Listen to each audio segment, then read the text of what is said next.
Шановні друзі, я думаю, ми вже можемо починати нашу традиційну зустріч клубу Open World, яку організовує Фонд Арсенія Яценюка «Відкрий Україну». І це у нас така вперша в цьому році. І як ви всі знаєте, що ми переважно переводимо її англійською мовою, якщо у нас іноземні гості. So I'm going to switch to English because our working language for today is English. And if you feel that your English doesn't allow you to ask the questions, so you can ask them in Ukrainian or Russian, and I will assist with translation. So today we have very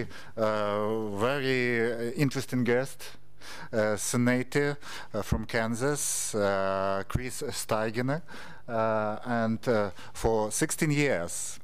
It's a very big period of time, and I believe I cannot even imagine what experience you have for 16 years in American politics. So I believe now you can share with us a little bit about secrets of American policies, of good governance, of how it works, transparency, what lessons can be learned for Ukraine, and maybe some mistakes that we should also take care of. So we have open discussion today, and if you feel anybody which is of your interest, you can ask after. We will have our colleague with microphone, and only please raise your hand. And it's crucially important that you use microphone because we have internet live streaming, and people, if somebody of you would like to hear what was happening here today, so you can still do it after, and with microphone you can listen to yourself. So I believe now we start our meeting. It will last 1 hour and a half, and please enjoy it, and I believe it can be useful for you. And please do everything to get the more use as possible of today's event. So, Senator, the floor is yours. Good evening, everybody. Can you hear me okay in the back? Okay. Well, my name is Krіс Steiніger, and I'm a former state senator from the state of Kansas. Kansas is in the Midwest, the center part of the United States. So if you can think of a map of the United States, you have California, and you have New York, and you have Texas. And Kansas City, my hometown, is directly in the center. It's a part of the United States that actually looks quite a bit like Ukraine. You guys have much agriculture, farming, wheat and corn, this type, soybeans, as do we. We're an agricultural state. You guys are manufacturing aircraft, I think Antonov, the big jets. We also have a Boeing jet factory in my state. So there are many interesting parallels or similarities between Ukraine and the American Midwest, especially Kansas, where I'm from. So I've spent about the past 30 years of my life, I was working in government. Directly after university, I went to work in Washington, D.C. for a member of Congress. I was a very young guy, but I loved politics, and I was working in the Congress as a young staffer. Later, I moved back to my home state, Kansas, and I worked a short time in the city government office for the city manager in Kansas City. And later, I worked in the state government as an apparatchik, I guess, bureaucrat in the tax department collecting taxes. And in 1996, actually 1992, I ran for office on the Democrat ticket. I was not elected. I was a very young guy. But 4 years later, I ran a second time. I stood for election. I was elected in 1996. And so I was elected 96, 2000, 2004, 2008. In 2012 election, I was not elected again. So now, these days, I go around the country and around the world giving lectures. I give lectures about how does the American government work. You know, we have a 3-layer system of government. We have federal or national government in Washington, D.C., our national capital. And then we have 50 states, California, New York, Hawaii, Florida, Alabama, Texas, Kansas. We have 50 different states. Each of them has their own government. And then at the local, what we call local government would be the mayor of a city, like Kiev, your mayor, I think is that, what was it? Klitschko. Yeah, you have mayors, we also have mayors. So we have federal, state, and local government. That's our 3-layer system. It allows, you know, United States is a big country, and it's impossible to manage all this from Washington, D.C. Even it's impossible to manage from 50 state capitals. So we also have city governments, and they're responsible for management, like picking up trash, fixing the streets, pushing the snow, getting rid of the snow. This type of thing is what our city governments do. I also give some lectures and discussions about our American Constitution. You know, the Constitution is the basic document, the basic law that gives us our freedom. And but for you guys tonight, for this visit to Ukraine, I developed 2 new lectures to talk about, and one of which is about how we do accountability and transparency in American government, and I put on paper some ideas about how does America do it? How do we keep things more open and transparent, and how do we keep our government accountable? Not just the politicians, but also bureaucrats, rapatchiks. How do we keep these people accountable? And then I have a special lecture for you guys also. In my preparation to come to Ukraine, I've been planning this for about 4 or 5 months, and I've been doing a lot of reading about your history of your country going back, 500 or 1,000 years, and even just the past 20 years, what has been the history of Ukraine in recent times, transitioning from the old Soviet-style economy, transitioning more towards a open economy and trying to move towards the European Union. And I thought, what's the most important thing I can help these guys with? And so I'm a big believer in more of an open market economy, what we call the American style, which is a very open economy. It's based on innovation and creativity. It's not based on government control. It's based on people making their own decisions and taking risk and celebrating these ideas. And so I developed a lecture that I call Why and How to Grow a Middle Class. And it's really a lecture that's about why is it important to have an open market, and why is it important to create a middle class. So you guys are this is a brand new lecture, so I hope you like it. I'll speak for about 20 minutes, and then you can ask all the questions you want. We have all evening until, what, midnight, I think, something like this? Okay, maybe just 9 o'clock. So a lot of people around the world, whether or not you like Donald Trump or whether or not you like the military, one thing that all around the world people like about America is our economy, our lifestyle. We have a very strong economy. It's very diverse. It's very adaptable. It's a very creative and innovative economy. And I think in all I've traveled in 55 foreign countries, and that's the one thing that everyone around the world wants. It's not that they want our flag or our military, but they want our economy. They want our economic economy because it performs. You can be wealthy, you can be whatever you want to be. And so I thought, how can Ukraine, what's the most important thing for Ukraine to learn about the American economy so that you can someday yourselves have a similar lifestyle? So one thing that has always set us apart is we've always had a middle class. The U.S.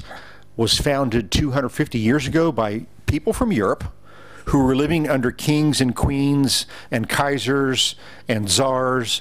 They always had a big boss for hundreds of years. And many people left Europe 200 years ago, 300 years ago, and they went across the Atlantic Ocean to America because there was no boss. You could be your own boss. You could be as much as you wanted to be. If you wanted to be a small shopkeeper, you could be this. And we created a middle class in the United States that's been very, very strong since Second World War. And what middle class offers, it offers people a chance to move up. If you're poor now, you can work hard, become educated, and move up to the middle class. If you're middle class, you can work hard and move up to the upper class. America has always been a place where you can move up if you work hard, educate yourself, and every day you try hard to move up. You can do it. And one of the most important things I think that makes us different, it's not just that we have rule of law in our country. It's not just that we have open economy. Open economy means it's very easy to start a business. If you want to start a restaurant, it's very simple. If you want to start a technology startup, it's very easy. If you want to start a construction company, building apartments and houses, it's very easy to start this business in the United States. But the real important thing is what I call innovation and creativity. If you have an automobile, a car does not run, you must put fuel. You must put gasoline in the car for the car to operate, yeah? What's the word for fuel or gasoline? In Ukrainian. Benzene. You must have benzene to make the car run, yeah? The benzene for the American economy is creativity and innovation. Okay, you cannot buy these with money. You can with money you can buy benzene. You cannot buy creativity and innovation. It's something that must be learned. And every society, every people, every individual has some creativity or innovation. Some people have more. I think all of us are born with this in our head, but you must find it. You must find it in yourself to be innovative and creative. It can be taught somewhat. Art schools teach innovation and creativity. Architectural schools teach innovation and creativity. But you can also be innovative and creative in the business world, in political world. There's always a way to be innovative and creative. And these two forces, innovation and creativity, are the fuel, the benzene that makes the American economy strong and successful. It helps that we have openness, that you can start a business easily. It helps that our tax system is somewhat low. We wish it was lower taxes. It helps that we have a good highway system, good airport system, a good railroad system, but most importantly, we have good innovation and good creativity. Of all the 50 states, the most innovative, creative place, I think, in the entire world is California. California is, these guys all the time are thinking up new restaurant concepts, new food truck ideas, new IT, innovation technology ideas. Many people have iPhone. iPhone is by Apple. Apple is a company founded by, who's the founder of, yep, Stephen Jobs. And Stephen, the other one. Where's he from? His family? Exactly, exactly.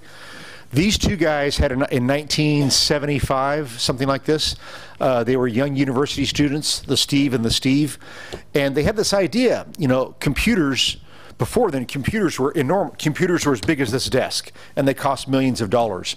But they had this idea with microprocessors, they could make a computer the size of this thing, or maybe the size of this one, and that it would be very cheap, and everyone could buy one. And they had this idea, and they started this business in a garage where you park your automobile, where you park your car. They did not start in an office building or a factory. They started it in a garage in California. But it was two guys with an idea, and they believed in themselves that they could make the first small personal computer, PC, personal computer. And they were successful. They built the original Apple I, by today's standards, very primitive. This phone has much more power than the original Apple computer. But they started in a garage with almost no money, and they sold a few hundred computers, and then the Apple II, and they grew with much more success. Microsoft, who's the founder of Microsoft? Bill Gates. Bill Gates started, he's almost 70 years old now, 65. He started with one guy with an idea, one man with one idea. Now Microsoft has 100,000 people working there. And Bill Gates is a billionaire many times. So these are just examples that the U.S. is a very open economy. We're very open to innovation. We're very open to creativity. In fact, other countries are also innovative and creative, but one thing that really makes us different than in Europe is we celebrate business. If you're successful in business, we celebrate you like a hero, like an Olympics hero. In Germany, if you have a lot of success in business, the Germans, they're always suspicious. Any Germans here? Anybody from Germany? No Germans? Okay, then I can say, I like the Germans quite well. I've been there many times, but I can say a few insults tonight. So the Germans, if you're successful in business in their country, the German, especially the German left, they're suspicious. They think you cheated somehow, and that there's something wrong or bad about you because you're successful. In America, if you're successful in business, you're a hero, like Olympics hero, like a football hero. In France, if you're successful, they think they should take, oh, you're successful? We're going to take some of this from you. You have too much success. We take and we give to somebody else. That's how the French treat success. In America, we like successful business people. There's a film you can watch. It's about 1 year old now. It's called The Founder. Have you guys heard of this? The Founder. It's about McDonald's. You know, McDonald's hamburgers.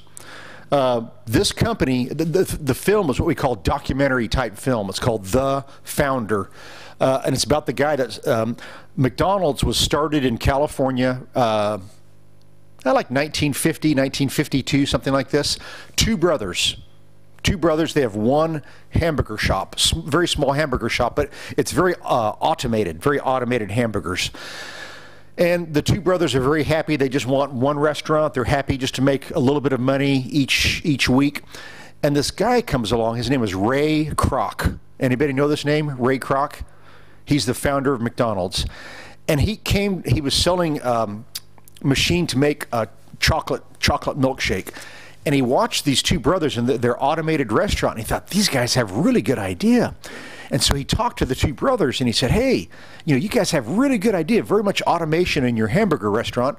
Let's start a company and build 20 or 30 restaurants. And these two brothers are, nah, we don't want to do that. That's too much. We're happy with one restaurant. And so Ray Kroc persuaded the brothers to allow him to open second restaurant, third restaurant, fourth restaurant, and he would keep a lot of the money. It's called franchise. It's a franchise style of business. But eventually Ray Kroc bought the company from the two brothers. The two brothers were happy with one restaurant. Ray Kroc built it into 5,000 McDonald's all around the world. The guy became a billionaire.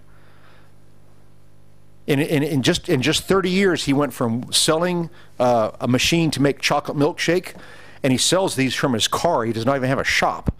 Selling chocolate milk making machine to becoming billionaire in 30 years. So we are an economy, we are a country, we are a people. We celebrate and cherish and love innovation, creativity, and success. These are the benzene that fuels the American economy. And to the extent you can try and teach Ukraine to have those same kind of values, it doesn't mean you don't join the EU. It doesn't mean you're not European, but you can be European and be a little different. You can be part of the EU, but have more American-style economy. And I think this is the best way forward for Ukraine. Join the EU, that's fine. They have many regulations, that's fine. They have many high standards, that's okay also. But don't become like the Germans and the French, where success, they try and take it from you. Success, they're suspicious that you cheated somehow. I would urge every young Ukrainian for your country for the next 20 or 30 years is join the EU, but have more American-style open economy, okay? You'll do so much better. And I've been here 5 days, I already see you guys have some of these ideas already in your heads. I've been traveling around Kiev, and I've seen the latest coffee craze. You're drinking coffee from kiosks, coffee from shops. I even saw a smart car, smart car, very small automobile, and the guy is selling coffee from the smart car. I took a photo of that. It was quite funny. Down in Podil, there's a coffee bus, a coffee bus. They're selling coffee from a bus. To me, these are innovative, creative ideas.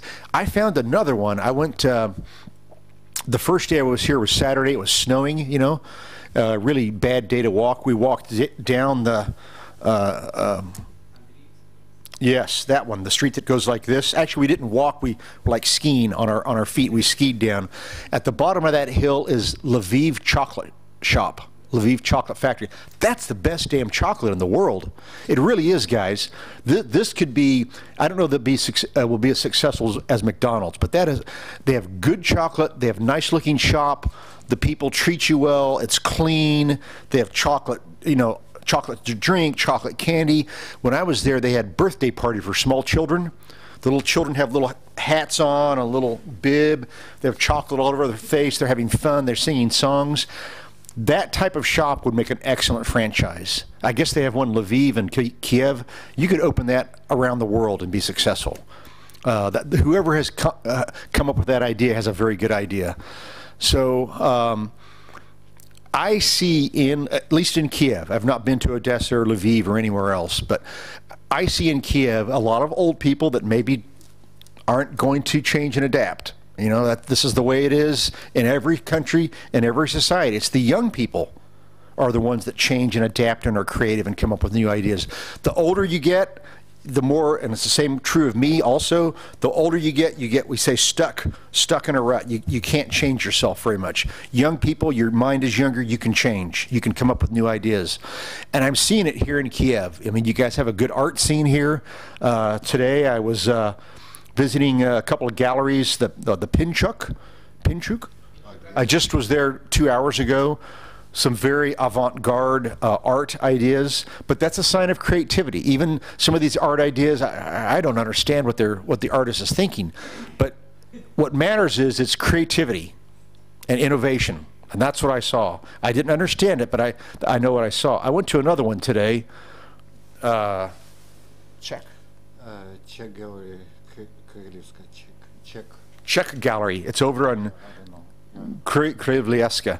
A very small gallery, but very, very avant-garde, and very, all Ukrainian artists, and they have a lot of new ideas.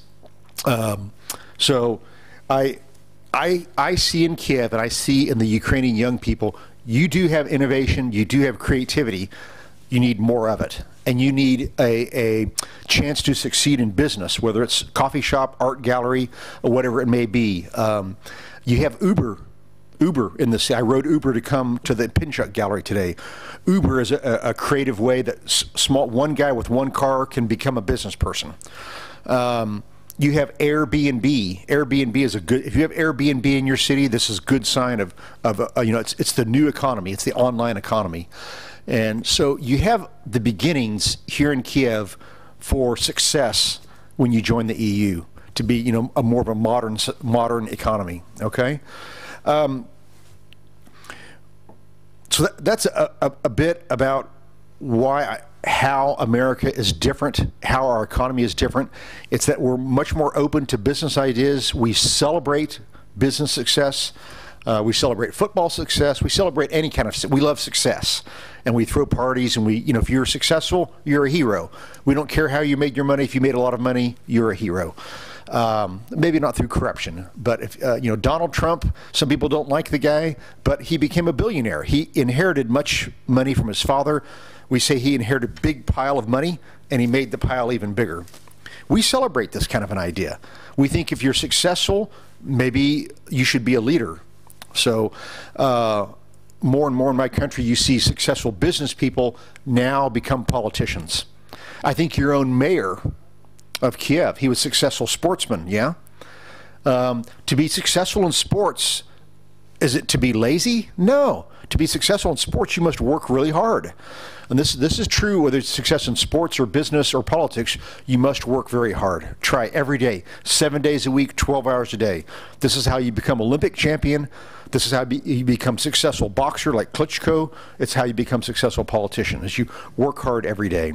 So the U.S. is a unique model for success in that we have a very open Constitution. The Constitution gives much freedom to the individual to be whatever you want to be, successful or failure, it's up to you. We are not a country that gives a lot of subsidy if you're poor.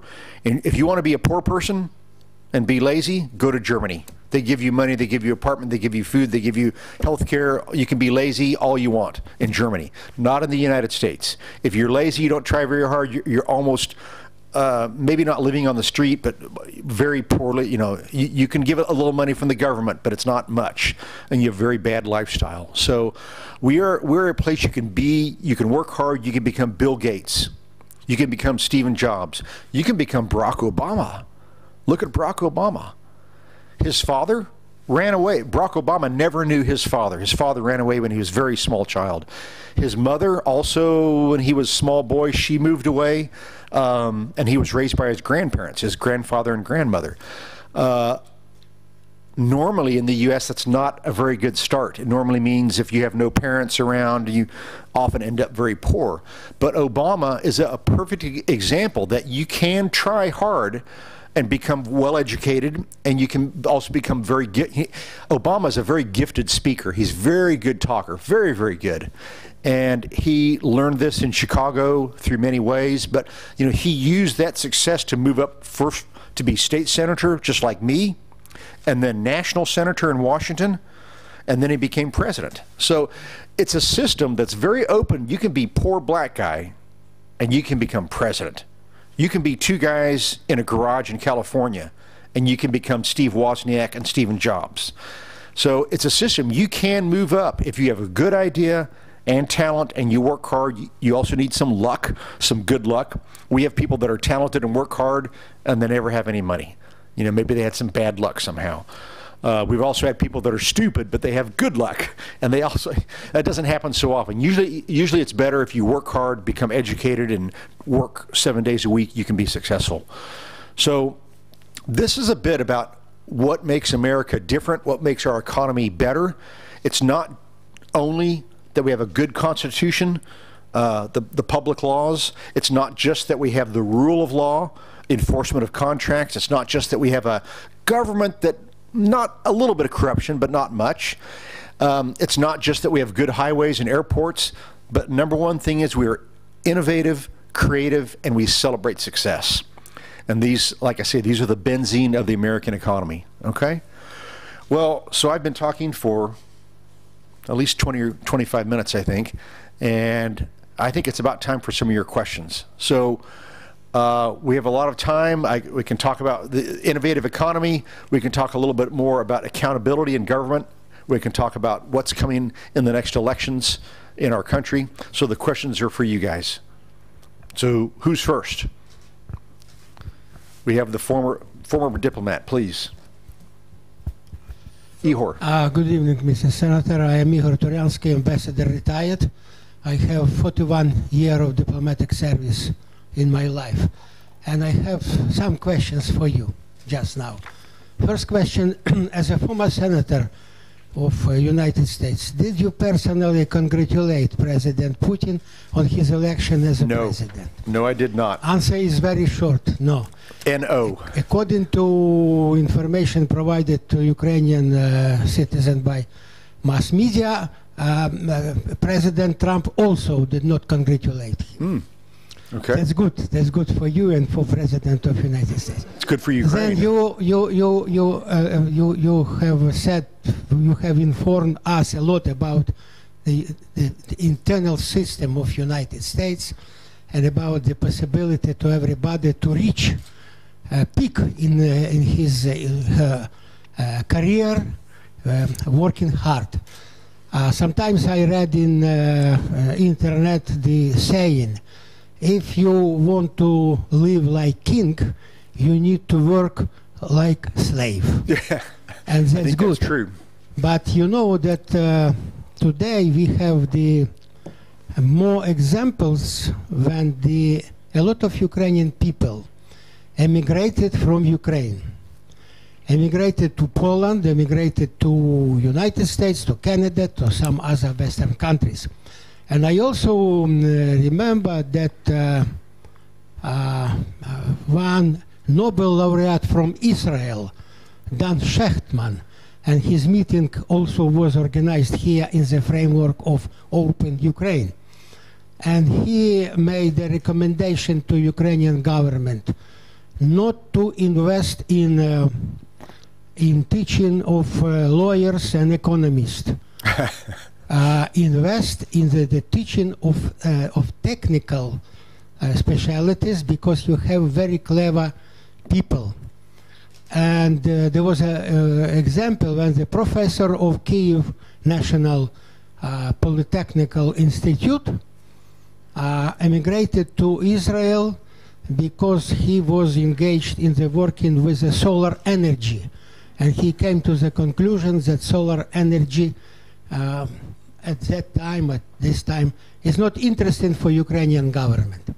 And you know that the internal organization of Ukraine is completely different from United States. Yes. And unfortunately today, after 26.5 years of being Ukraine as an independence, we have a big and a long tail from former Soviet Union. And a lot of people in Ukraine, they came to the conclusion, or they coming to the conclusion, that the fifth president in a row of Ukraine, like four who occupied this position before, they're not interested too much in reconstruction of Ukraine, of internal life, economic life, and especially with the fight of corruption. You said nothing about bilateral Ukrainian-American relations. Also, if it is possible, please make a characteristic for this relation in very short terms. Thank you very much. Okay. Well, you talked about many things. I do agree that you can have too many lawyers and too many economists. It's better to have technicians and MBA. MBA is the best. Masters of Business Administration is the best degree you can have. I think your government would do better. I think my government would do better if we had more MBA working in government, because they understand economics, they understand cash flow. So I think Ukraine, I agree with the quote you made that from the gentleman from Israel, that there's don't train more lawyers or economists, but do train more technicians. And I would also add train more MBAs and put those people in the government. So the U.S., Russia, and Ukraine, I think it doesn't matter if you ask a Democrat or Republican, they would all agree that it is in the long-term best interest of the United States that we have better relationship with Russia. Now, how do we define better relationship? We don't want to have nuclear war with these guys. You know, we've come close a few times. We don't want to have conventional war if we don't have to with Russia. We have tried, every administration, Trump, Clinton, Obama, everyone has tried to some degree to be friends with the Russians, and it's been difficult. You know, Reagan and Gorbachev did accomplish a huge thing. They finished, you know, ended the Soviet USSR. So that was a huge accomplishment. Under Obama, the relationship became more cold. Trump has said that he would like to make a little better relationship with the Russians, but already I can see he's backing away from that. For us, let alone what it is for Ukrainians and Russians, it's a very difficult relationship for you guys. I mean, it's a war. But for us, we would like to try and be friendlier. We don't have to be best drinking buddies and come to each other's house for dinner, but we need a little better relationship than what we have now. And at least we're not at war with them. But Vladimir Putin wants so desperately to be a major superpower again, like during the Cold War days. And I don't see that ever happening. I just don't see Russia.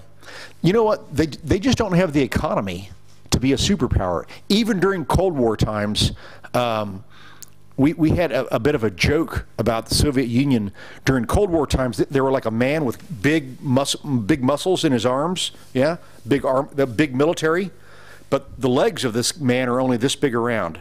So big military, but very small economy during Soviet times. And even today in Russia, they still have a very weak economy. They sell gas, oil, and military equipment. That's the only thing they have to sell. No one buys their automobiles. No one buys televisions from them. No one buys mobile phones from Russians. They don't export anything except oil, gas, and weapons. That's the only thing they can manufacture. Oil and gas, they don't even manufacture. It comes out of the ground. You know, they didn't make it. They just take it from the ground and sell it to Germany. The only thing they can make is weapons. And that's the only, and so I view them as a weak economy today, the same as they were a weak economy during the Cold War times. So for this reason, Russia will never be a superpower. But that's what Vladimir, he wants the respect of being the USSR. He wants the respect of being a superpower, but they don't have the economics to do it, the economic system. So I don't. They have some creative people. I mean, they have the guy that Kalashnikov, he invented the AK-47. Okay, he's a creative guy. They have some creative guys that are really good at doing disruption, hackers, computer hackers, and doing disruption on the internet and Facebook and social media. They're clever in a few small things, but they do not have a clever and innovative economy in a large scale, okay? So I don't think Vladimir Putin will ever achieve his dream of being a superpower. Maybe in his own mind, but not in other people's minds. So how does that affect the U.S. and Ukrainian relationship? We have many successful Ukrainians in the United States, not just Steve Wozniak. But I do not believe that the U.S. will put soldiers or tanks or helicopters in this country unless Ukraine joins NATO. The U.S. will not go to war against Russia to save Ukraine. Okay, I'm sure you know that already, but the U.S. will not go to war to save Ukraine against Russia to save Ukraine unless you join NATO. That's the only way it would happen. And I think this will be difficult for Ukraine to join NATO. It could take 10 years. It could take longer than 10 years. And I think NATO would be very hesitant to allow Ukraine to join NATO so long as this war is happening in the east, in Donbass. Because if the war is happening and Ukraine joins NATO, then automatically we must go help in this war, and NATO does not want to do that. So the American people, the average person, not the politicians, but the average working class, middle class person, they're a little bit tired of us being involved in foreign wars. We've been involved in Iraq and Afghanistan for 15 years. We've lost 10,000 soldiers, billions of dollars, many thousands of Iraqi and Afghanistan civilians are dead. And the average American working class or middle class person thinks 10,000 dead American soldiers, billions of dollars lost, and those people, it's still chaos and they all hate us. So the American people are very tired of foreign intervention right now. That does not mean we will be isolationist, but we're just a little bit tired of being involved in the Middle East. So Trump knows this, Hillary Clinton, every presidential candidate knows the American people are a little bit tired of foreign intervention. So I just don't see us getting involved in the Donbass. We might give weapons, we might sell weapons, we might have military advisors, but we will not have frontline American soldiers like Russia does. You know, I'll say one other thing. I tell you the truth. It's not. You may not be what you want to hear, but for most typical American citizen, working class, middle class folks, they've heard the name of Ukraine, but they don't even. They know it's somewhere in Europe, but they know not much about it. They think it's part of Russia, or maybe what used to be part of Russia. They're not sure. Most Americans are ignorant of geography and ignorant of world politics. So they've heard the name and they know a little bit about this country, but they don't know that much. It's the sad truth. Now, politicians are different. Politicians in Washington know where Ukraine is. They know the history. They know the current problems. But the average American doesn't know that much about it. So that's what I hope that answers your question a little bit about our relationship. We want to have a better relationship with Russia. We don't want to go to war, but we also realize that Vladimir Putin doesn't really want to be our friend very much. So does that help? And by the way, if you have a follow-up question, if my answer doesn't answer your question, then have follow-up. Do you need follow-up? Okay. Yes, please. First of all,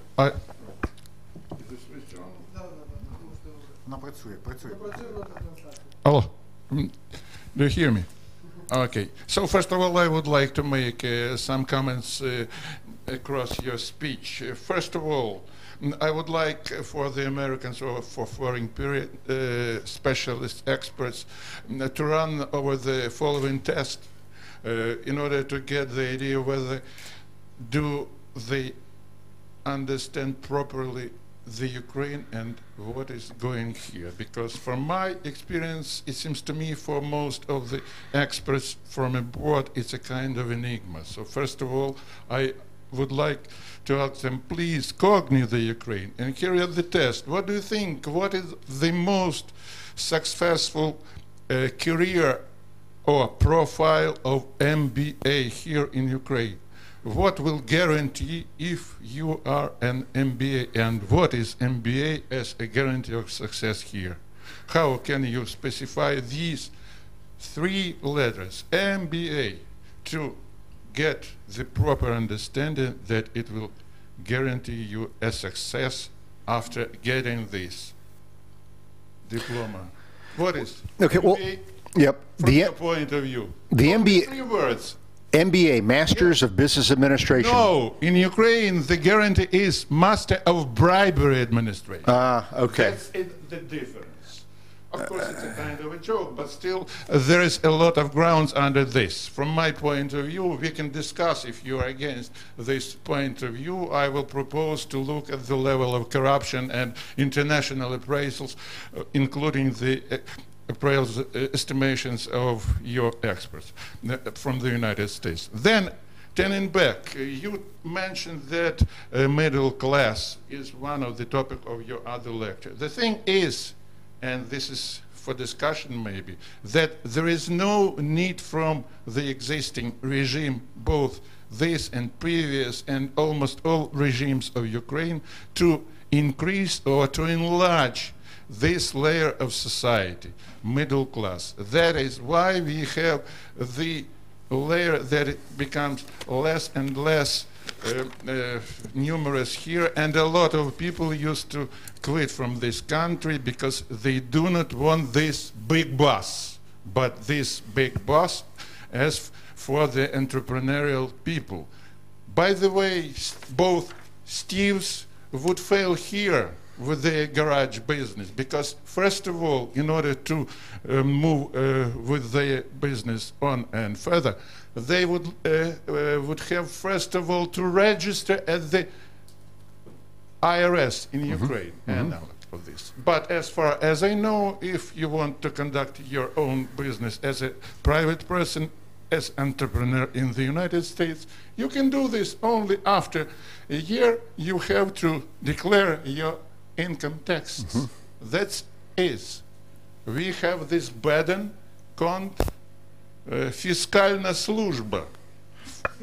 Everyone knows what this.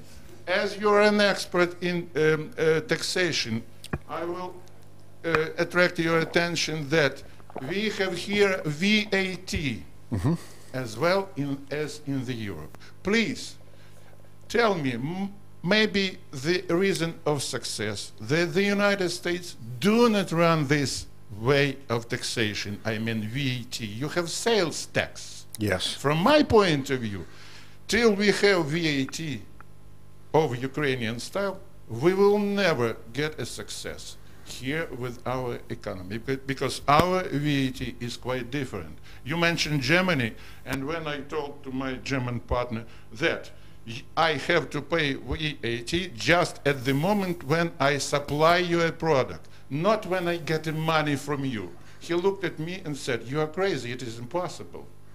I said, "It is the reality of Ukraine, and we live with this." Another thing, you will not see, I have some experience from the United States, as I was a Fulbright fellow for more than a year in the United States, that every 3 months, a lot of accountants from the various businesses are moving toward IRS with the reports about taxes. But still, it's a real picture and the reality of the Ukraine. Then,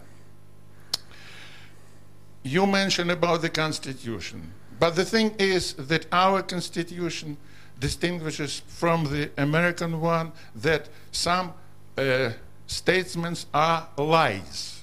For example, everyone knows that it is declared that we have the right of medical care free of charge. Чули про безплатну медицину?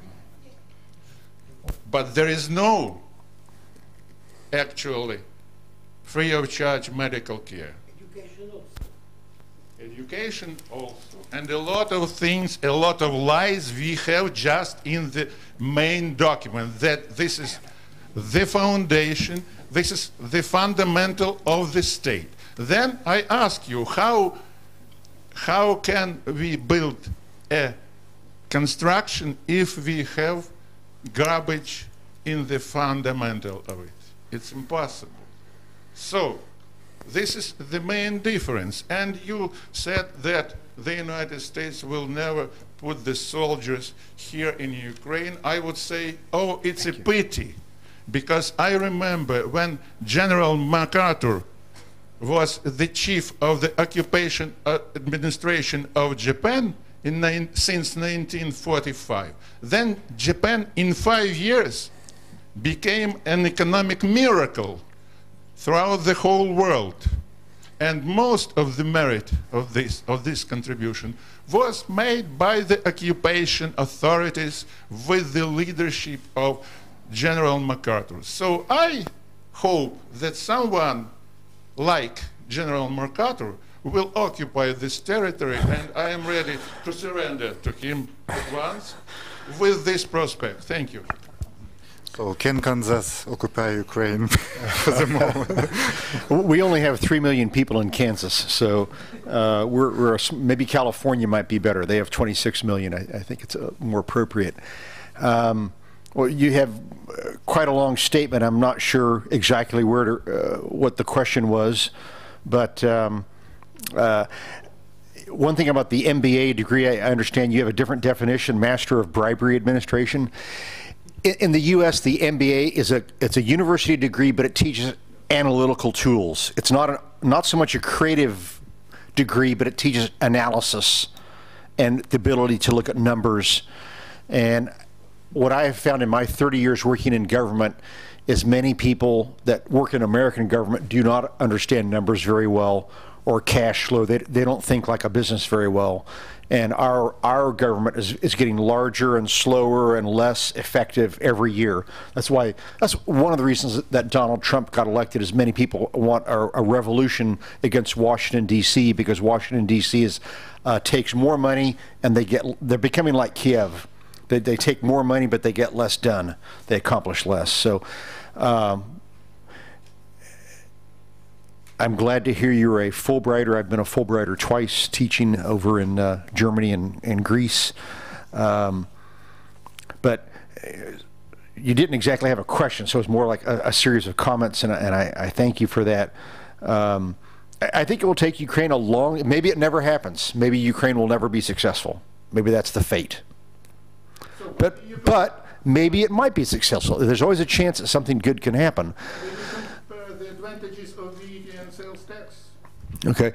I would point out, Poland as a great example, or the Czech Republic, or Croatia, or, Hungary's done relatively well. Other countries that were under the old communist system of the USSR, they're under the same system your fathers and grandfathers were, they've become successful. Poland, I went to Poland in 1998 the first time, and it was kind of gray and dull and not many shops, not many restaurants.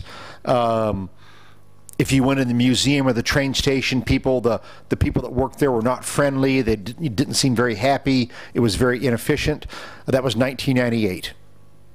I went there 2 years ago, Warsaw and Krakow, and it was so much better. It was so much different. There were many shops, many restaurants. Even the people in the train station were nicer. There was better signage. It was much better place to go to, and only in 20 years' time. So a country can live under communism for 70 years, under the socialist economy, and they can change and be better in one generation. It's possible because Poland did it. It's possible because the Czech Republic did it. It's possible because Croatia did it. It's possible in many places. Not just under communism, you can also live under like British rule. The British ruled many colonies around the world during their time in the 18th century. Singapore, look at this small island nation of Singapore. They don't make anything. They have no room for factories or manufacturing, but they do a lot of trading, and they trade products, and they do a lot of information technology. They do a lot of brain work. Singapore is one of the wealthiest countries in the world, but they were under the domination of the British for more than 100 years. Now you go to Asia. I was in Vietnam 1 year ago at this time. Vietnam was a colony of France. Then they were overrun by Japan in Second World War. Then the Americans came in. We had a 15-year war with the Vietnamese, bombed all their cities. Then they lived under communism for 30 years. So everything bad that could happen to a people happened to the Vietnamese, but they're rapidly, very quickly, they're moving up very quickly. Their entire country, they work hard, they believe in education. Even there, you think you have bad roads? The Vietnamese roads are just as bad as yours. You know, they're bumpy, potholes, much more. The traffic is worse in Vietnam and the Vietnamese cities, but you know, they're managing and moving themselves up somehow. And they even have some problems with bribery in politics. So other countries have a bad time and they survive, they move up. So it's possible. And you guys said there's many examples out there of other countries that have had it just as bad as Ukraine and they moved up. So I think there are good examples out there. All right. A VAT tax, the American tax system is very complicated. We have tax on income, how much your salary is, or if you're a business, what is the profit on your business. We have called income tax. That's at the federal level, also at the state level, and even some cities. In New York City, they have a tax on income. If you live in New York City and you have big salary, they have big salaries in New York, but they pay income tax to the national government of Washington. They pay income tax to New York State, and they pay income tax to New York City. They also have very high sales tax. You buy a package of cigarettes in New York City, it's like $7 or $8 for one package of cigarettes. The tax is so high. So New York City is a very expensive place to live. But each American state has different mix of taxes. Some states have no tax on income, but they have high sales tax when you buy stuff. Other states have high income tax, but no tax on sales. So each state, each of our 50 states has a different mix. They have different laws. The national tax laws are the same everywhere. Okay, it doesn't matter if you're in California or Florida, Kansas or Alaska. The national tax laws are the same. But each of the 50 states, Hawaii, Montana, Alabama, they have different state level taxes. And it's a form of competition amongst the states. Some states have a higher income tax but small sales tax. Some states like Florida. Florida is already very warm and sunny, yeah. I'd love to be there right now, actually. I think all of us would. It's in Miami, it's probably like 25 degrees Celsius, something like this. No snow. In Miami, they don't have coats or snow boots. But the other thing about Florida is they have no income tax. If you have a salary, you pay no tax on your salary at the state level. Many old people, older Americans, go to Florida. They move there when they get old, when they turn 65, because there's no tax on their pension. And they also have cheap food. So my parents, when they got old enough, they moved to Florida because it's cheaper to live and they never get cold. So each American state has a different mix of taxes to try and compete. Some states focus on agriculture. My state is focused on agriculture. We have very cheap taxes on agriculture. If you buy a tractor, no sales tax, no VAT, no sales tax. If you buy fuel, benzene for your farm tractor, no tax on the benzene, because we want to promote agriculture in my state.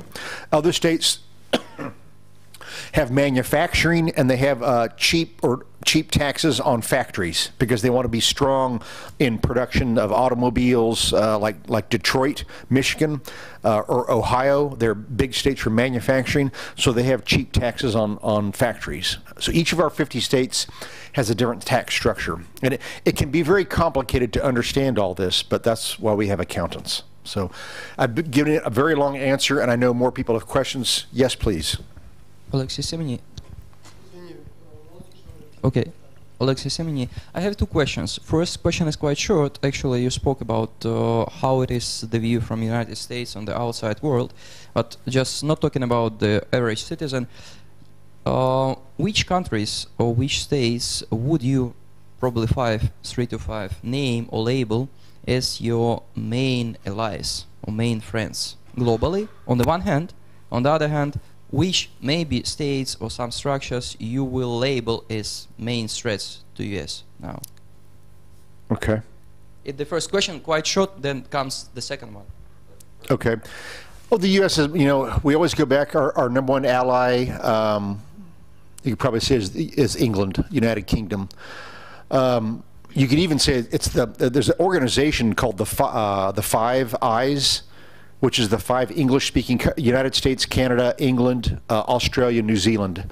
In fact, there's an organization, if you've ever heard it, obscure, but for spy agencies, you know, like CIA and KGB, it's called the Five Eyes, the Seven Eyes, yeah.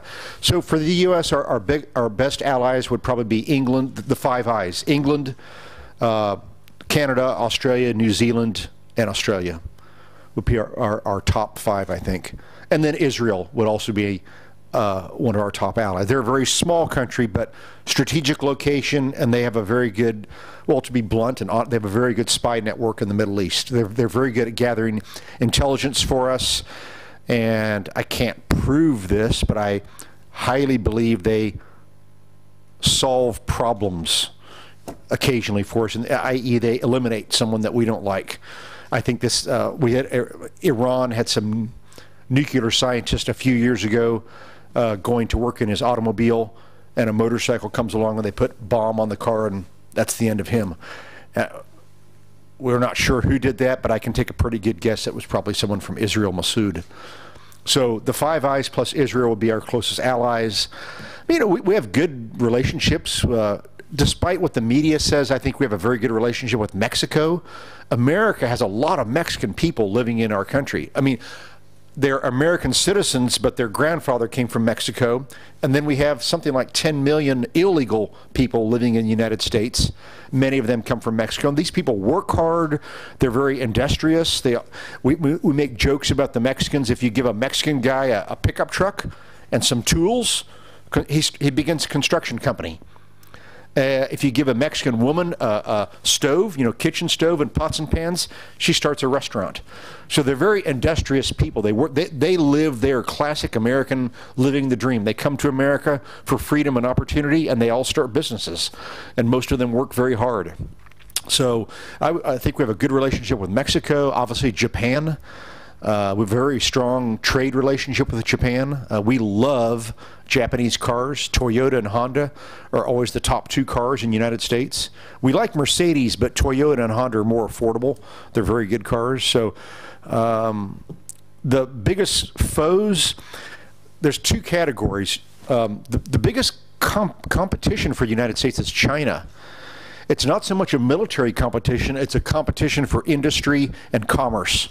And the Chinese, you know, they're 3 times as many people. We have 300 million. They have more than 1 billion. They work hard. They believe in education. You know, they've got a whole new form of capitalism. They say they're communist, but really they're a new form. The British, the English, had the first global capitalism in the 1800s. They had colonial capitalism. The Americans had the second form of global capitalism. During the Cold War, we became the global superpower. The Chinese have the next version, number 3, of global capitalism, and it's a blend of communist central control, or I don't know why they call themselves communist anymore, because they're not really. But they're very open market in some ways, and they're not so creative and innovative, but they're learning very quickly. The Chinese are very smart, industrious people. So I view them as our number 1 competition, not in military, but in terms of industrial and commercial success. Our number 1 military opponent would be Russia. And then I would also say global Muslim terrorism. Not that the terrorists are going to destroy our country, but they're going to cause problems in many places, and the U.S. will be part of the solution. So I would say those are our top couple of competitors: China in business and competition, and then Russia and the Muslim terrorists in terms of more of a violent or potential violent confrontation. Does that answer your question? Yeah. And the second one is about actually your domestic policies. I suppose globally many people were quite carefully watching what has happened 1.5 years before, I mean presidential elections, and what is happening now in domestic politics of US. On the one hand, maybe, and maybe I'm right or wrong, it was some kind of deviation when we had a picture both in Republican Party and Democratic Party. There were clear shifts and quite strong conflicts between be it 2 or 3 some groupings or parties on the one hand.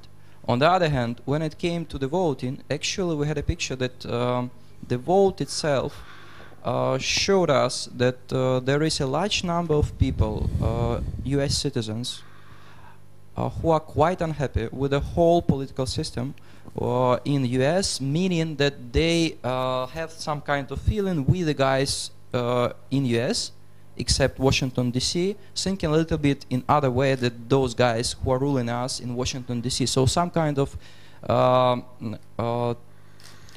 clift or shift between we and there.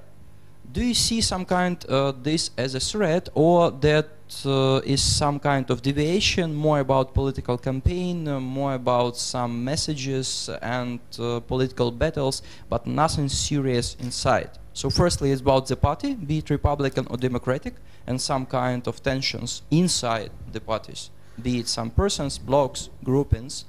What we still have, for example, in Republicans, we have President Trump, and let's be honest, he is not fully supported by the whole Republican camp. And the question who will be, for example, the next candidate from Democratic Party is as well quite questionable. And on the other side, it's the general attitude of the US citizens towards the whole political system, which was somehow negatively expressed by the last elections. And for all people looking at the US from global perspective, it's quite an important issue in what direction the US political system will go. Whether it was really some kind, okay, bump on the road, some kind of deviation, which will then come back to some balance, or it was the start of some serious development going, we don't know to what direction. Okay. That was a very long question. I'm not sure what the question was, but I think I have an answer for you. American politics is, I think politics around the world is like a clock. You have pendulum, it swings left and it swings right. America was a country run by the Democrat Party from 1932, the election of Franklin Roosevelt in 1932, all the way until 1980 with the election of Ronald Reagan. My country was run mostly by the Democrat Party. You know, we had President Eisenhower, we had President Nixon, some states were a bit more Republican, but mostly for about 70 years, it was a country run by the Democrat Party, Democrat values, okay?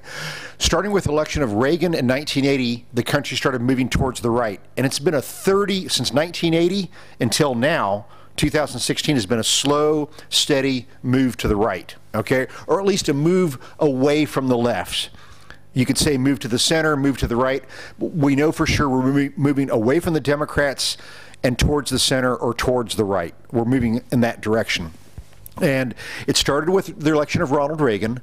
There have been several jumps. The election of George W., but not the first Bush, but second Bush, was an alignment of the Christian conservative or social conservative faction. Their main issue being they're very much against abortion and very much against same-sex marriage. That group started becoming more Republican over the past 20 years. And then the Tea Party, you guys have heard of the Tea Party. It's not exactly a political party, it's more like social movement, a bit like the Maidan Square movement. It's not exactly a party, but it's more of a social movement. And Tea Party people are more fiscal conservative. They just want smaller government. They're not so strong on social issues.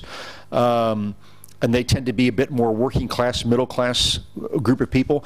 And those people started coming together in 2010, 2012, but especially for the election of Trump, you had the old Republican guard, the old guard, which is the Bush family, George Bush #1, George Bush #2, even Reagan would be the old guard if Reagan were alive today.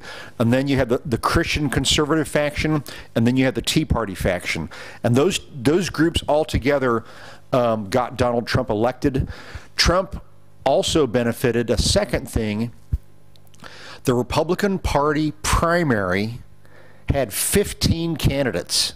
Normally, a political party for president, they have 3 or 4, maximum 5 candidates running, and very quickly 2 or 3 of those candidates fall out, and then they have a primary with 2 or 3 serious candidates. With the Republicans, there were 15 candidates, which is a huge number. And what that means is to win, you only need a few votes. If the voting block is being split 15 ways or cut 15 pieces, you don't need a very big piece to win. And another thing is, a big thing to win any election is, we say, name recognition. You must have a familiar name. They know your name. They know what you stand for. Well, in the primary for the Republicans, we had some U.S. senators and some state governors, and they're good men. There's nothing wrong with these guys, but they're not very well known. No one knows who these guys are, but everybody knows who Trump is, because he's a billionaire and he has a reality TV show.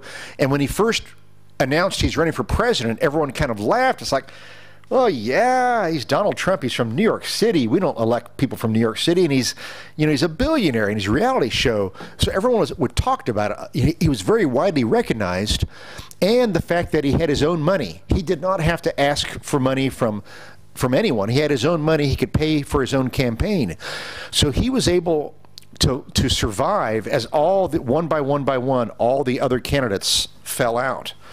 And so it was kind of a unique way that he won the primary, and then he's up against Hillary Clinton.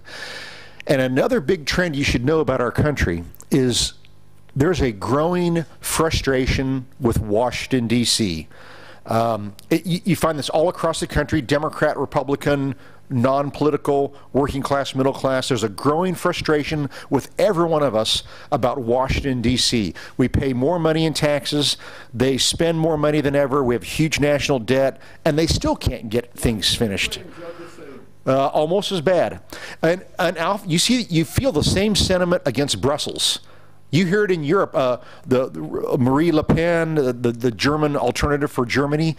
It's kind of this whole worldwide populist movement. I don't think it's fascist or racist or anything like that. I think it's a movement of people around the world that are angry with their leadership of their countries. It's in the U.S., it's in Ukraine, it's in the EU, it's many places. And I strongly disagree with people who say populism is bad, or populism is racist, or populism is fascist. It's not. It's a movement of people that are worried or angry about their national government. Those people live very, very well. They have nice salaries, nice restaurants. You know, the streets are well taken care of. The snow is pushed away in Brussels and in Washington. And yet, for the rest of us, our life is not better. And when it was Trump versus Hillary Clinton, Trump was the ultimate outsider. He had never been a politician. He had never been in elective office. The American people, they did not want anyone who was from the inside. And that was Hillary Clinton. Hillary Clinton and Bill Clinton are the ultimate Washington, D.C. insiders. He was a president. She was the Secretary of State. They have this huge foundation that's got a lot of money, and all done mostly legally, I think. But Hillary Clinton was, even though she's in some ways a very smart and talented woman, she was a Washington, D.C. insider for 30 years. And this was not the election that you wanted to be the Washington insider. You wanted to be the outsider, and that was Trump. So he won the primary of Republicans in a bit of a fluke, and he was just happened to be the guy that the people wanted, and she was the candidate the people did not want. If the Democrats would have had a stronger candidate, they probably would have won. We all know that Trump won only very narrowly. If the Democrats would have had a stronger candidate, they probably would have won the race. So, but it's part of a long-term trend. 1932 to 1980 was all basically the Democrats. Since 1980, we've been moving to the right. And you can measure this. When I was a young guy, the Democrats always had the majority in the Congress. The U.S. Senate and the U.S. House was always Democrat majority. One by one, it's been moving toward Republican majority year by year. Same with the state government. It used to be, we have 50 states, we have 50 governors, 50 state legislators, and the majority used to be Democrat. Now the majority, there's 34 Republican governors out of 50. So 34 Republicans, 16 Democrat, and majority of the state senators and state representatives are now Republican also. So it's across the country, and it's not just president, but it's been a 30-year trend, and Donald Trump happens to be the beneficiary of this. So does that answer your question? Okay. Yes, please. After this gentleman, I need a lady to answer a question. So I would like only to notice that we have about 10 or a little bit more minutes left. So Please try to be short Good in your evening. I questions. have two short questions to Mr. Senator. Thanks a lot for very inspired and motivated speech to us. And the first question is about the chances of Trump impeachment. Because in US history there were two chances with Nixon and Clinton, and they were not successful. What do you think about the chances of Trump's It's not going to happen. And the second question is about the improvement of medical reform in Kansas state, for example, because in Ukraine we have a big debate about our new medical reform. And there are a lot of lobbies in Ukrainian parliament from all the politicians which don't want the new medical reform in Ukraine. What do you think about? It's two very different Trump will not be impeached despite the desire of the left. They would love to see him impeached. It's not going to happen. I don't think he colluded. The word they use is collusion, which you know, I colluded with you guys to get this pen. I asked someone to give me the pen. They brought it up. They get you could say that's collusion. I know I asked for the pen. I know they gave it to me. Trump did not collude with Vladimir Putin. You know, the Russians were active in our elections. They hacked. They were on social media. They were on Facebook. Technically speaking, there's no law against that. So they didn't really break the law. They did something we don't like, but technically, I don't think they really. You know, America has been involved in many. We've mixed and been involved in many elections since Cold War. You know, all around the world. If someone gets elected we don't like, we sponsored coups. We've tried to influence elections. We've done this for 70 years.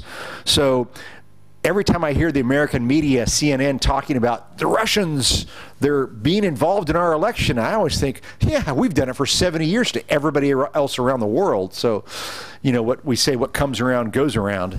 But I think that Paul Manafort, you know, maybe there was some activism, but maybe he had some meetings with some, he did not meet with Putin, but maybe he met with some people. But I don't think Trump had direct knowledge of collusion by the Russians. So I don't think the guy's going to be impeached. It's wishful thinking by the media. The media hates Trump. They hate him worse than any politician in our history. They really do. They hate the guy. CNN, you guys know this, CNN News, I call it constantly negative news. It's just 24/7 negative on Trump. And you know, if the guy takes a drink of water, they say something bad. Oh, why did he drink water? He drank water with gas. He should have drank water that was still. Or he drank from a pink glass. It should have been from a yellow glass. Or he drank from yellow glass. It means he's a coward. Anything Trump does, CNN, they think something's bad about it. So your other question, sorry, was medical reform. Yeah, that's one of my portfolio issues that I do know a lot about. It's not going to happen. It needs to. We desperately, I would say, in our domestic economy, that healthcare reform is one of the top 2 or 3 issues, maybe even number 1. Healthcare costs in the U.S. are crazy expensive. We are a system. The free market is not working in American healthcare. You guys have oligarchs. We have monopolies and cartels. The hospitals, and I can say this because I'm not in office and I don't care if they don't like me, but the insurance companies to some degree are a bit of a cartel.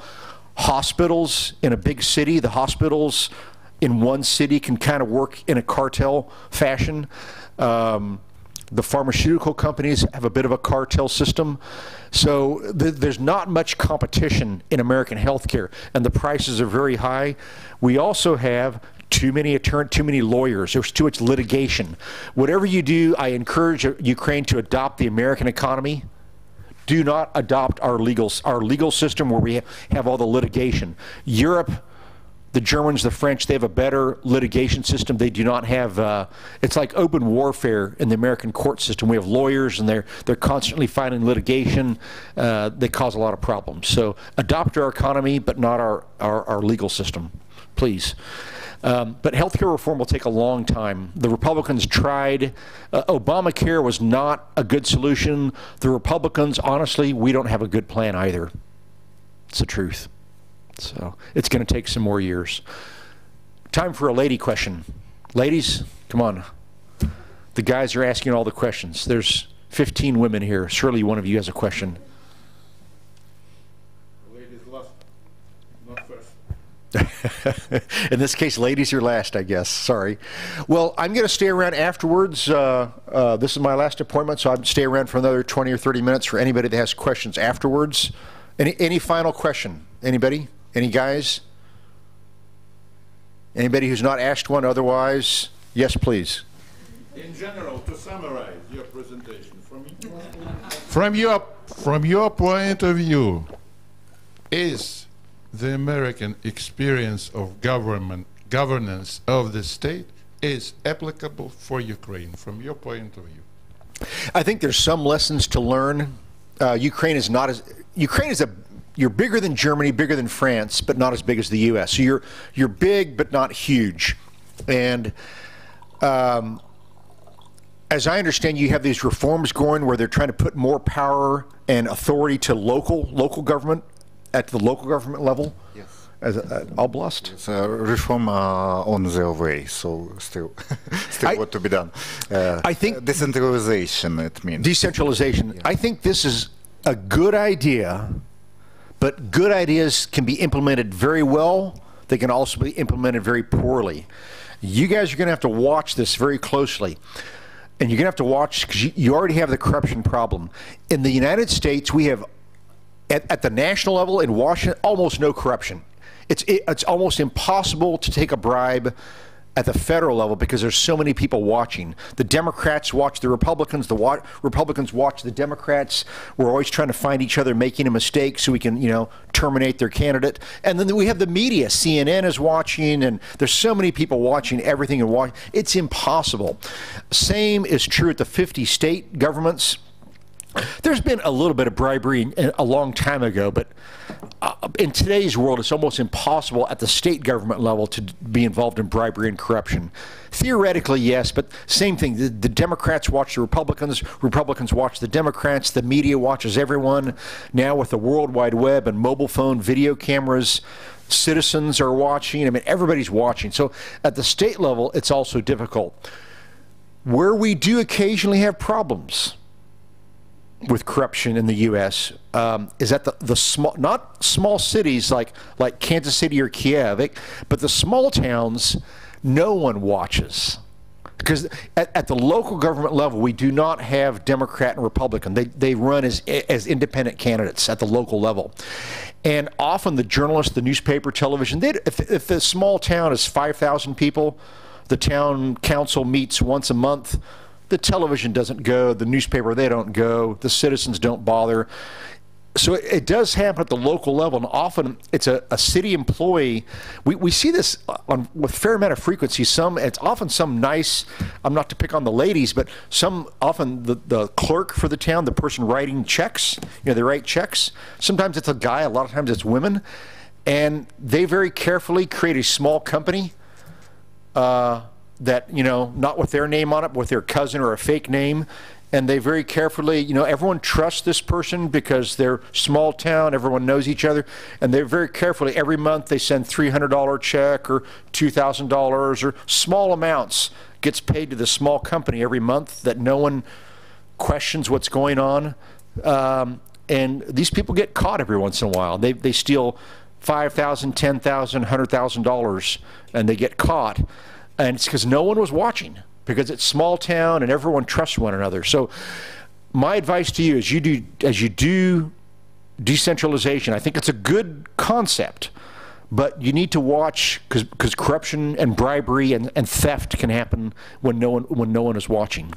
Obviously it happens here, everyone's watching, and it still happens in your country. I'm sorry.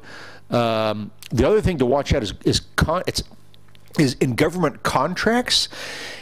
It's not so much that a politician gets a bribe, they give you cash money from that happens. But another way they sneak it through is through government contracts.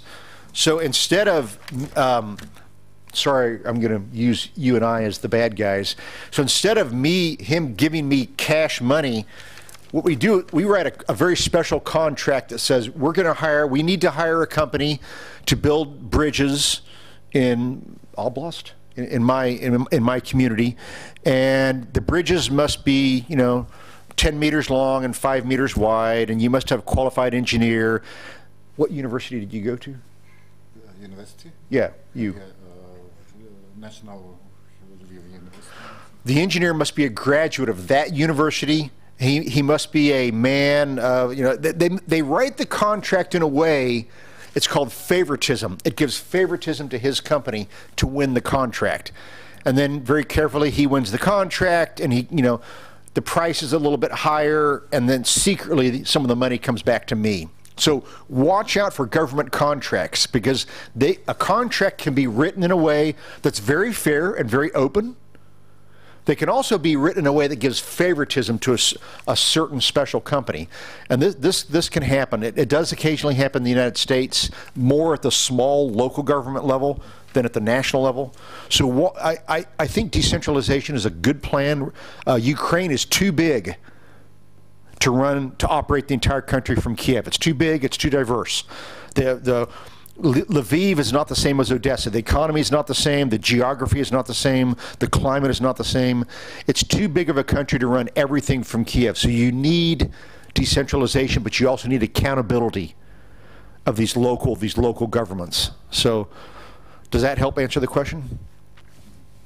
Level of accountability of Ukraine, according to the worldwide governance indicator, is 47 from 100. I know.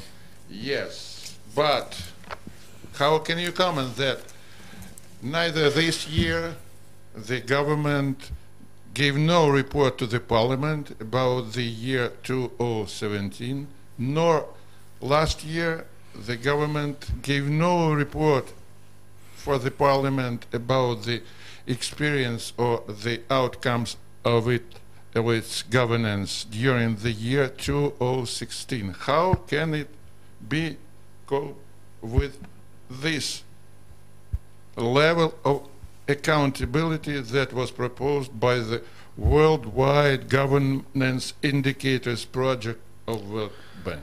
You see, this is I understand. paradox. It is. All I can say is it's better than it was 10 years ago. Is that not true? Is Ukraine better than 10 years ago? No. You think it's worse? 2016. Yeah. And we have, according to the appraisal, 47 from 100. For Russia, it's only 50. Okay. Well, there's room for improvement. There's no magic word or magic formula. I do not understand what is going here.